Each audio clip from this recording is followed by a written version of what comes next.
का बा को कहती है कि 45 साल की उम्र में शादी आपके लिए क्रांति होगी, लेकिन लोगों के लिए बहुत ही नॉर्मल बात है माँ। तो वो बा बोलती है, अगर तुझे ज्ञान देना, ज्ञान की मूर्ति बनना है तो अपनी सास के सामने जाके बन, मेरे सामने नहीं। तो देविका बोलती है, बा मेरी सास भी आपकी तरह वो किसी की नहीं सुनती है। तो बा बोलती है, उन्हें जाके समझाना और अच्छे से बताना, फिर सुनना। तो देविका बोलती है, जब मेरी सास बोलती है बेटा मायके कम जाया कर, तब आप क्यों कहती हो अपनी सास को छोड़ो, उनकी मत सुनो।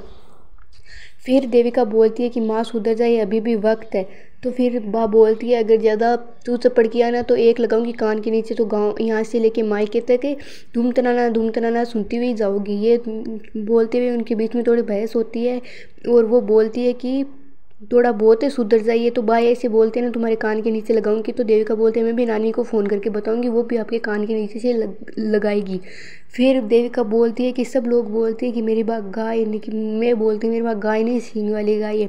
ये बोलकर बा बोलती है, गाय होगी तेरी माँ। तो ये बोलकर देविका हंसने लग जाती है और फिर बोलती है, ये ना मिडिल क्लास ड्रामे करना बंद कीजिए और सच में इन्वॉल्व होइए, ऐसे खड़ूस सास बनना बंद कर दीजिए। और ये बोल के देविका वहाँ से चली जाती है, ज़्यादा बहस नहीं करती। और फिर बोलती है कि अगर तुम आपको बदुआ ही देनी है तो मुझे दीजिए। बहू को बदुआ देना बहुत ही ज़्यादा आसान होता है, लेकिन जब आप एक बेटे को बदुआ दोगे तो पता चलेगा। तो फिर बाप बोलती है कि ये इनकी सारी रस्में ख़राब होगी, सारी रस्मों पे मिट्टी मिल जाएगी।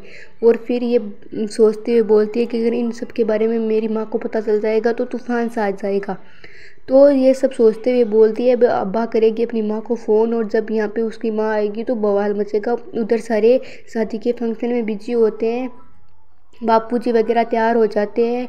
और किंजल बोलती है अनुपमा को कि माँ आपकी ज्वेलरी का है, मुझे आपकी ज्वेलरी पहननी है। तो अनुपमा कहती है कि रूम में जाके देख लो, तुम्हें वहाँ पे